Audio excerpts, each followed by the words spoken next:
What you've just heard is one of the many deaths from the monkey, the new major motion picture from Osgood Perkins, Stephen King, and James Wan. Experience it in theaters everywhere this Friday, because everybody dies, and that's life.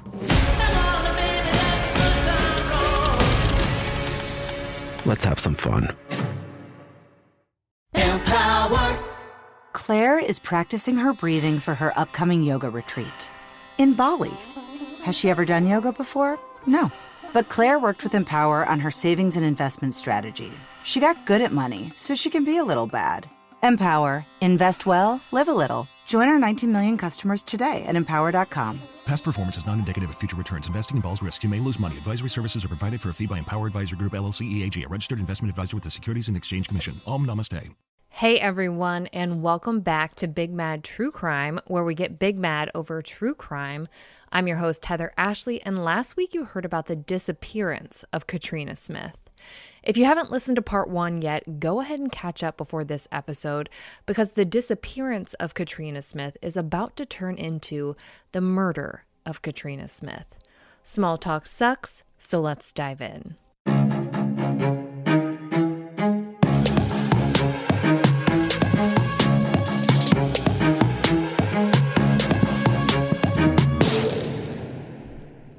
In last week's episode, we went over the last time Katrina was seen alive, which, according to her husband Todd, whom she was separated from, was at his house on October 22nd, 2009 at 9 p.m., which is when he says she left to run on a mystery errand but never came back from.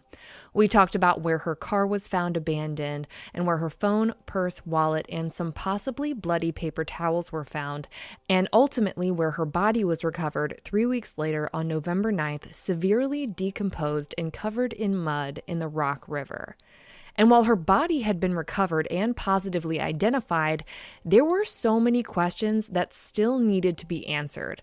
Like, how did she get into the river? How long had she been there? And what was her cause of death? And slowly but surely, all of those details came to light. The press was eerily quiet in the 2 days following the recovery of Katrina's body, but on November 11th, her family, including Todd, spoke exclusively with WIFR and told them that while they're devastated, their biggest fear was never finding her, so they've gotten some small sense of relief. But the biggest question on everyone's mind is about Katrina's cause of death, and her family tells the outlet that the police aren't releasing it just yet because they feel like doing so might hinder the investigation. If Katrina had simply run away and fallen into the river, or if she had committed suicide, releasing her cause of death wouldn't be a hindrance to any investigation. Even though we can't know her cause of death at this point, the fact that they're keeping it close to the vest means that even though her body was severely decomposed from being exposed to the water and elements for so long, a cause of death was still apparent.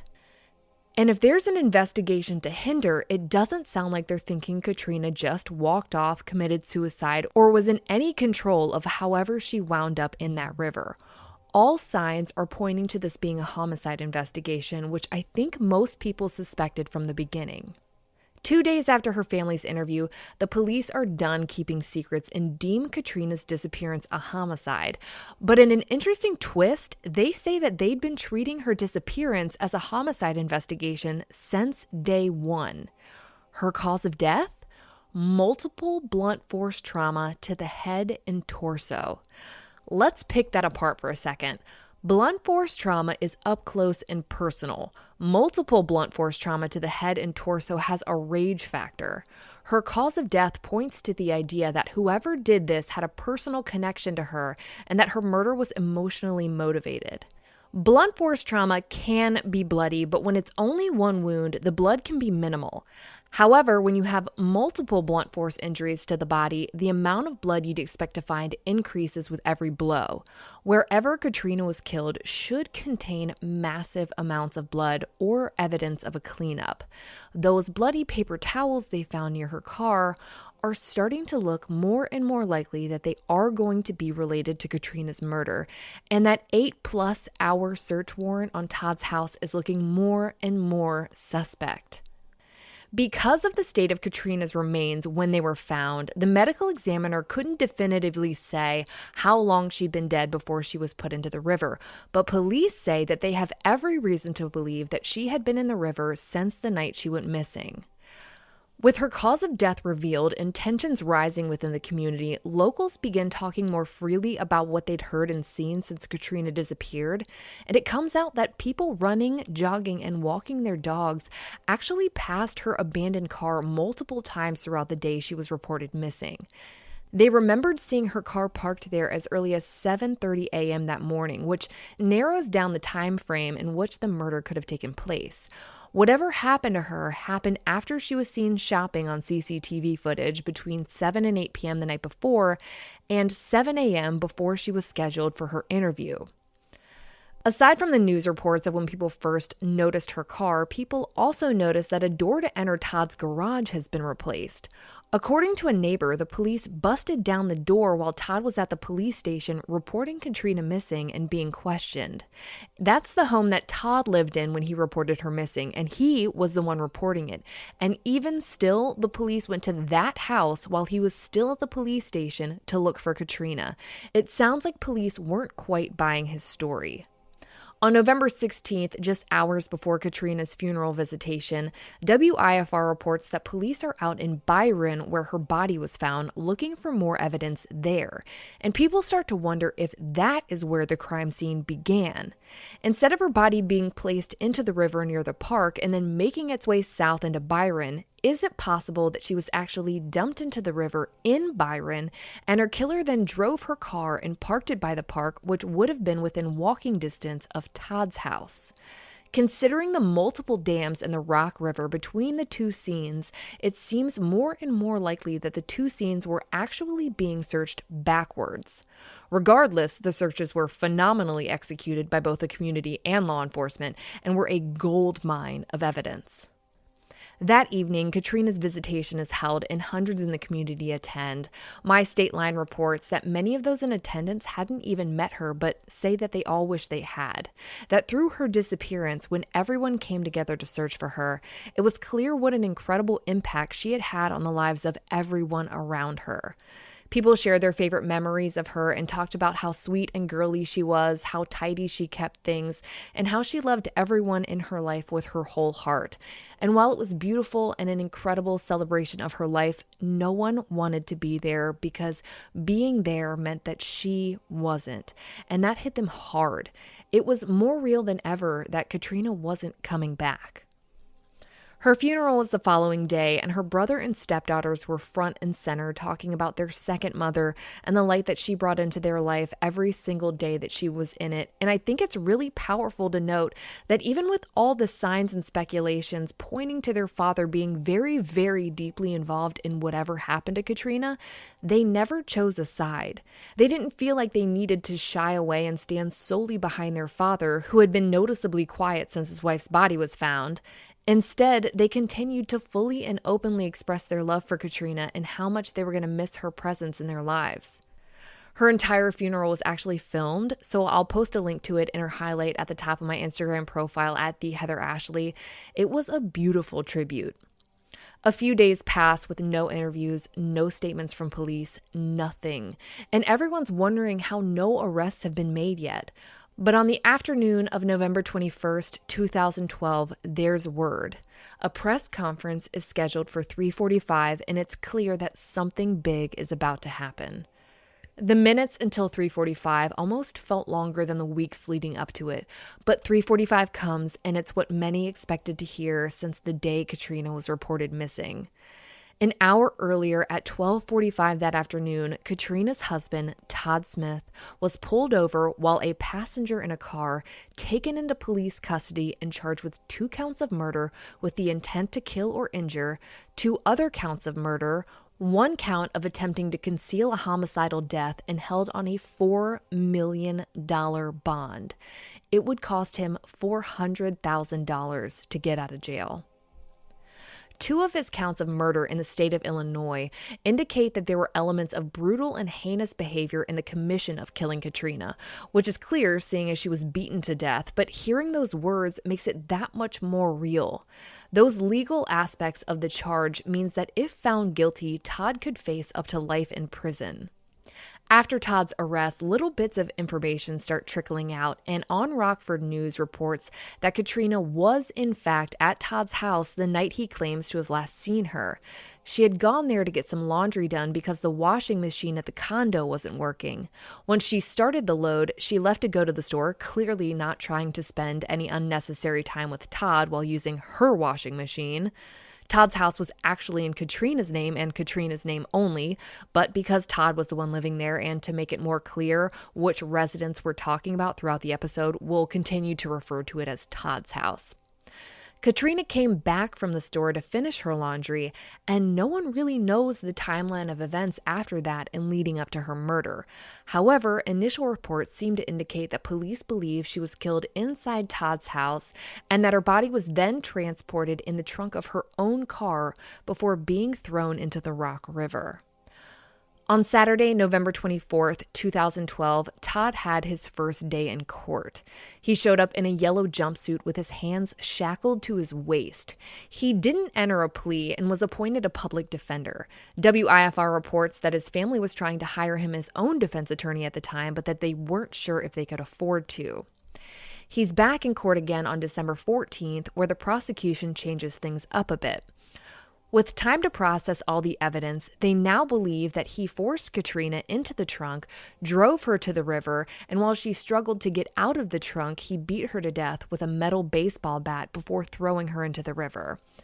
And it's at this hearing, with the death penalty having been repealed in Illinois a year prior to Katrina's murder, it's no shock that Todd entered a not guilty plea, which meant this was going to go to trial. In a way, it ends where it begins. Very insightful. Thank you for sharing this Red Baron with us, Linda. It's so tasty, it makes me want to share something of my own. I didn't actually read the book. Me neither. I watched the movie last night. I judged it by its cover. I haven't read a book since middle school. I'm secretly seeing 2 other book clubs. And I can't even read. I'm not really Gary. He just paid me to be here. Sharing Red Baron pizza can lead to more sharing.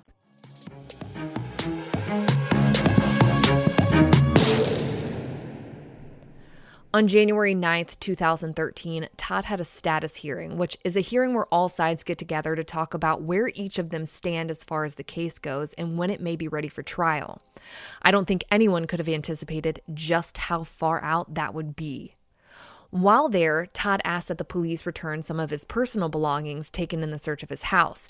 Who fucking knows what he could possibly want or what he would ever do with it since he's sitting his whole ass in jail and can't afford to go anywhere, but criminals aren't known for making any logical sense. The judge said he'd give him an answer at his next status hearing, which happened on the 22nd. Dude wanted the keys to his Jeep, which was in storage, and, since you can't drive in jail, the judge allowed for it. Another hearing was set for early February, but it was continued by Todd and his defense, and a bond hearing was scheduled for March 22nd. The bond hearing comes and goes, and naturally his bond stays put at $4 million. Another court date was scheduled and continued in mid-April. There was a small uneventful hearing in June and another continued status hearing on July 3rd, and he was expected in court again on July 29th of 2013.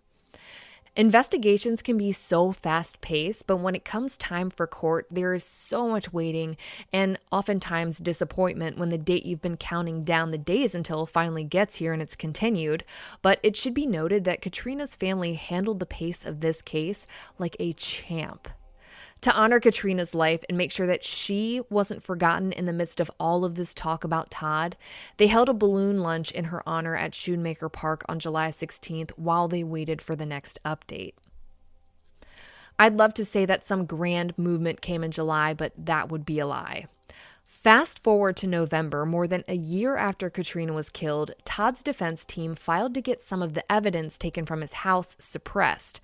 A computer, cell phone, and hiking boots, which now sounds like an itemized list of all the things that are going to make him look guilty as fuck. According to RR Star, Todd claims that these items were seized during search warrants that he signed and even consented to, but that he didn't read the fine print and was stressed out when he did it. One, it's a fucking search warrant. They're pretty self-explanatory. And two, I'm pretty sure it's stressful knowing the police are searching your house after you killed your wife, reported her missing, went out searching for her with everyone else, and even joined her family at a news interview after her body was found. No one feels sorry for you, and neither did the judge. He denied the motion to suppress, and everything found in those search warrants is going to be aired out in court whenever that might be. I shit you not that this case all but stalls until April of 2015. And it's at this hearing that the defense requested police reports about a juvenile that was caught stalking Todd and Katrina's neighbor, get this, 2 years before she was killed. You know your defense is backed into a corner when they're trying to look into a dude who stalked some people who lived near you 2 years ago. What did he do? Take a break, change his stalking interests to the woman who lived in the house down the street, and escalate to murder? Fast forward another long year, and between January, February, March, and April of 2016, 5 evidentiary hearings are held, and as always, when it comes to this case, RR Star came through. At this evidentiary hearing, they showed Katrina's autopsy photos, and they were horrific. She had bruising all over her body, her arms, legs, and her side. I said side specifically because that was the wording they used, and I think it's important to point out because we were told she was likely killed while she was in the trunk of a car, where it's more than possible she was laying on her side. Along with the bruising all over her body, she also had 7 deep gashes to her head, which the medical examiner believes was caused by being struck with an object multiple times. Knowing now just how many bruises and gashes she sustained, it's clear that her attack took time and intense rage. She was beaten over and over and over again. A forensic pathologist reiterated that her cause of death was blunt force trauma, but added that her mechanism of death may have been asphyxiation, meaning that she died because of the injuries sustained by the blunt force trauma. River or not, she would have died from them, but they think it's possible she may have still been alive when she was thrown into the river and drowned as a result. As hard as it is to say this, it's important to say it. Katrina Smith died a slow and mortifyingly painful death.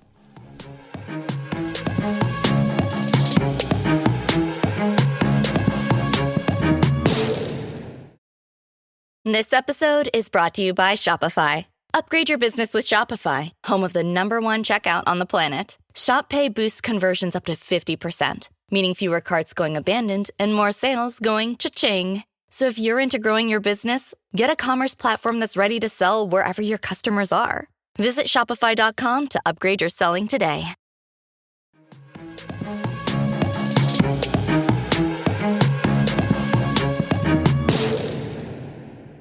They continue to present evidence and talk about blood found at Todd's home. And it wasn't found on the floor or the walls. They found Katrina's blood on a baseball bat found in his garage. If Todd did in fact murder his wife, that means that he got rid of her purse, wallet, and cell phone, but kept the baseball bat he used to kill her with. Think about the thought process you'd have to go through and the state of mind that you'd have to be in to beat your wife to death with a baseball bat and then decide to bring that bat back home knowing that it would always be there and you would always see it in passing. The defense has an expert testify to the fact that while they found Katrina's blood in the trunk and on that baseball bat in Todd's garage, none of Todd's DNA was found in or on either. I suppose their argument was that if it's not there, there's reasonable doubt that he wasn't responsible for her murder. But if no one else's DNA is there, what's the argument then? That no one did it? We always talk about DNA evidence, fingerprints, CCTV footage, etc., but circumstantial evidence can be just as important. Just because someone's DNA or fingerprints aren't here or there doesn't mean that they couldn't have done it. They could have worn gloves, they could have cleaned up the blood, and frankly, there's a plenty good chance that in the course of beating Katrina to death with a bat, her killer never got injured enough to bleed himself. It's hard to fight back when your entire body, including your head, is being beaten with a bat while confined to the back of a trunk. Guy, the other man, actually testifies at one of these hearings as well. His trailer and even his mom's house were searched by the police, and he willingly provided his fingerprints. Katrina's new boyfriend fully cooperated with police as soon as he was made aware she was missing. He told the court that him and Katrina had spent the previous weekend together at the condo she'd been staying at in Roscoe. One of the last text messages Katrina ever sent was to him, saying that she was going to watch Monday Night Football and do some laundry. Katrina woke up that morning like it was a normal day. She went to work, got ready for her interview the next day, and planned on watching some football and getting some laundry done, having no idea that someone else had much more sinister plans for her. A sales representative at a local cell phone store also testified, telling the courts that Katrina had visited her store 3 times in the month she was killed. During one of those trips, the sales rep said that Katrina seemed nervous and told her she was thinking about getting a new phone so her husband couldn't see her texts or who she was talking to. On her 3rd visit to the phone store, she asked the sales rep if there was some way her husband might be using her phone to track her movements. This would have been around the same time the masked man distributed those Cat and Guy flyers at her work. So did Katrina suspect all along that it was Todd? Because it was. During a forensic dump of Todd's computer, detectives found a file containing specific phrases used in that very personal flyer. The staff at that store said that she seemed afraid, that her hands were shaking, and it looked like she was trying not to cry. They actually told her that she needed to get a protective order against Todd because they genuinely felt like she was being stalked, but the defense's argument is that Katrina never followed through with getting this new phone. I suppose that's supposed to negate the clear fear and concern she clearly had for her privacy and safety. And that argument really shit the bed when a detective testified to the forensic analysis done on Todd's computer. This detective found a file for a super track stick, a GPS monitoring device you can mount on anything you want to track. That file on Todd's computer tracked Katrina's movements all the way back to October 5th of 2012, up until the day she was killed, meaning it also tracked the path of her killer, and it was all found on her husband's laptop. Police were never able to find the physical GPS device, but they found its mount still attached to Katrina's car when it was found, and a clip for the device in Todd's desk. Her killer likely assumed if they couldn't find the device itself and they deleted all the information it tracked from the computer, that no one would know there had ever been one. Her killer would be wrong. And Todd is screwed because if the GPS tracking wasn't bad enough, remember how her cell phone was thrown into the grass near that elementary school? A house nearby had security cameras, and it caught a small-statured man walking by in the direction of Todd's house within the same time frame that the GPS tracker put her car there. Todd is only 5'6" and weighs only 115 pounds, and I'd say he fits the description of small-statured.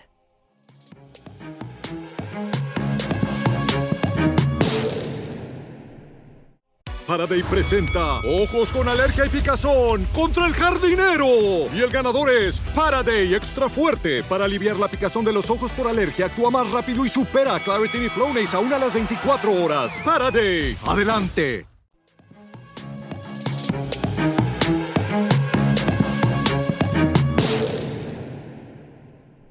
His defense tried their damnedest faced with all this evidence and argued that anyone could have had access to his laptop. Sure, anyone could have tracked his wife's movements starting the month she was killed, then somehow gained access to his computer and put all of the GPS reporting data onto it under a file named KS10412. Her initials and the exact date Guy and Katrina first met up outside of work, then gained access to his laptop again 3 days after Katrina was killed and deleted said file and placed the clip for that GPS in his desk, all without Todd ever noticing it.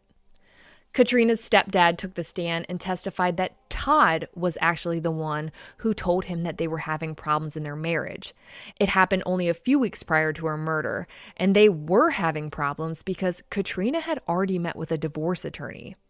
Her stepdad also testified that within the week Katrina was killed, she texted him asking how to get an Illinois firearms card and whether or not she could practice at a gun range without one. The detectives that interviewed Todd on the day he reported her missing testified, saying that he was nervous and sweating when they asked him for consent to search his home, computer, and phone, and that he even asked them what exactly they were going to be searching for in each. They said he paced, held his head, and just repeated, "Oh my God, oh my God." And in what's almost more shocking than anything, Todd denied to police any knowledge that there may have been any potential affair going on or any marital problems whatsoever. The defense's argument to the judge was that the statements made by Guy, the cell phone sales reps, her stepfather, Todd, and even Katrina herself should be admissible at trial, and in mid-April, that's exactly what the judge did. This judge was blown away at the amount of evidence the prosecution had against Todd and said that he will allow every single bit of it to be used against him at trial. He even went as far as to say that he believes Todd's guilty. R.R. Starr quotes the judge as saying, "The court believes, when you look at the totality of the evidence, there is enough in the court's opinion, circumstantial evidence, to find the state met its burden and the defendant is responsible for the homicide of Katrina Smith and did so to prevent her from testifying in a divorce proceeding." I have never, in all the cases I've researched, seen a judge make a statement like this. But only a jury can decide, and it took almost another full year for Todd's trial to begin. In January of 2017, more than 4 years after Katrina was murdered, opening statements began and WIFR covered every single day of the trial. I'll post some really great links of their coverage and Katrina's highlight at the top of my Instagram.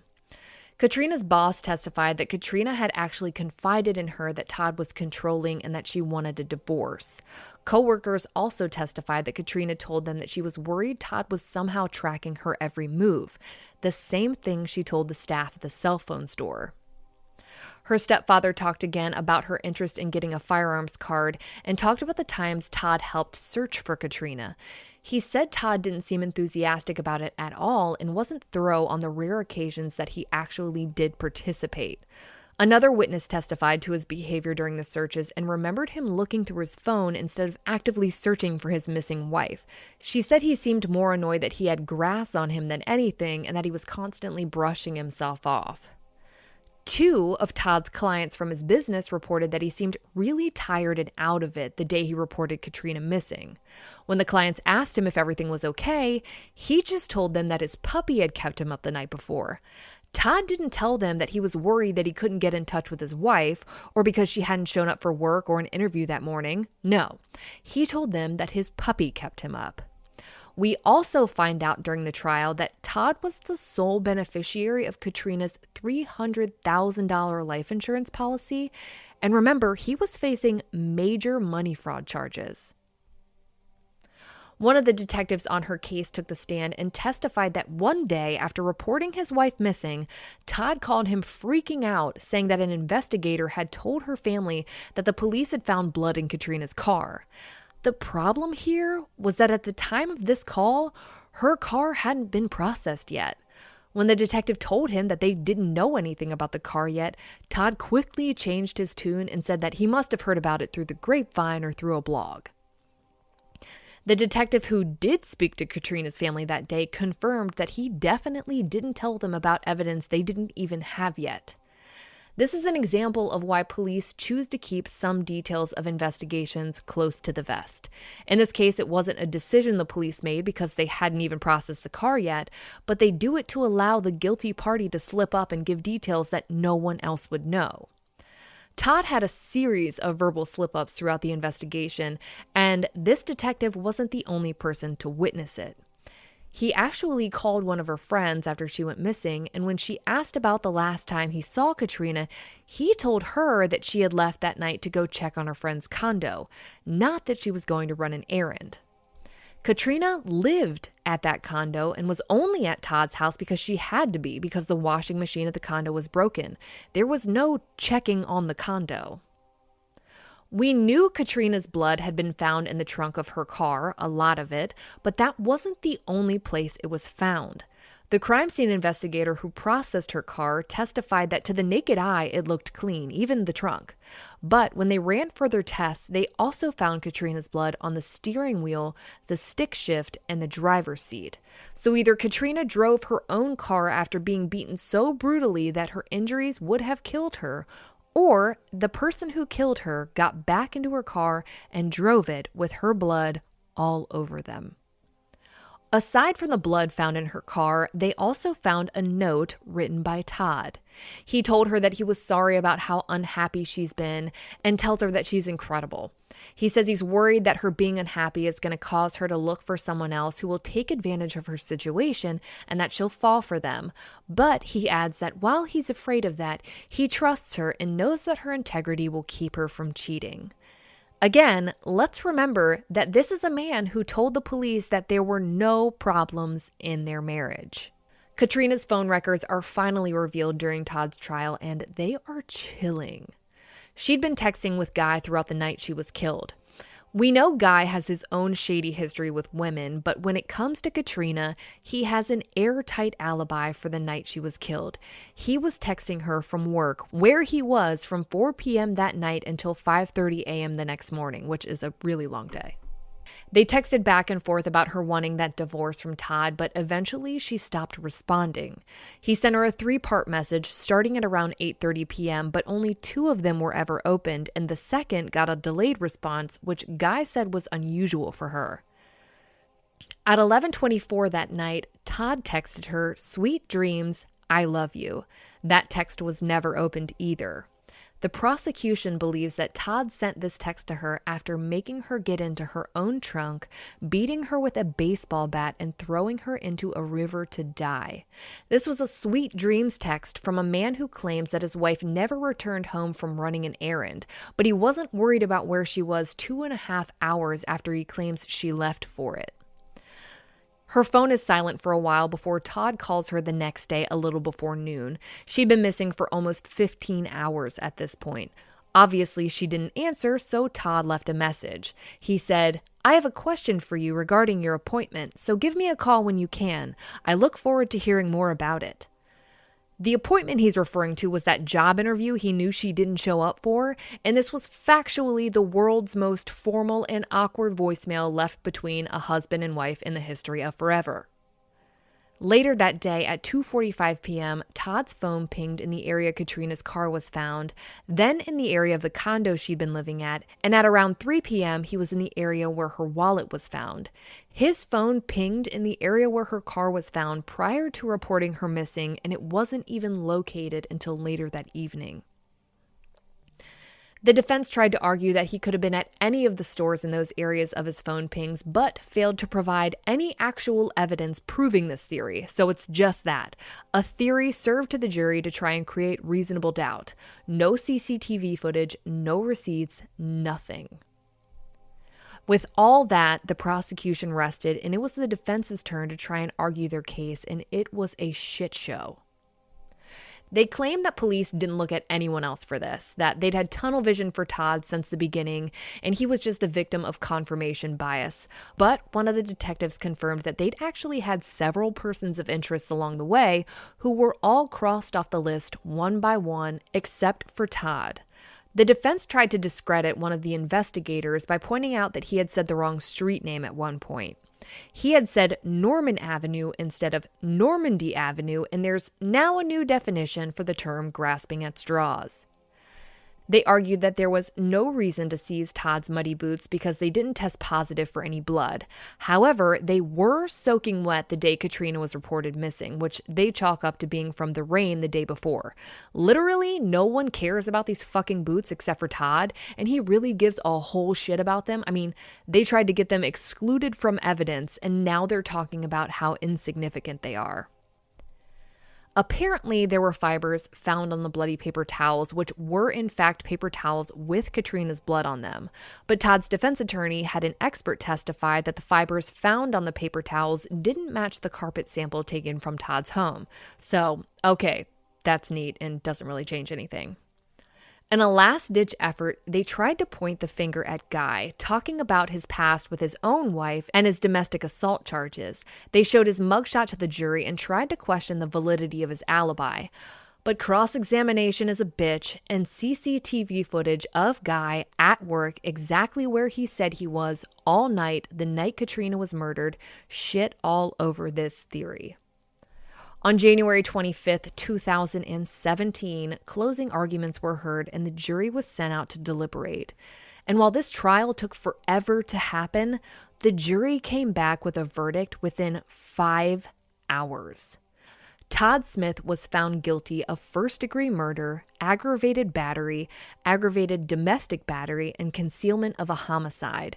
Additionally, they did find the murder to be brutal and heinous, which means Todd could face that life sentence, and we can only hope.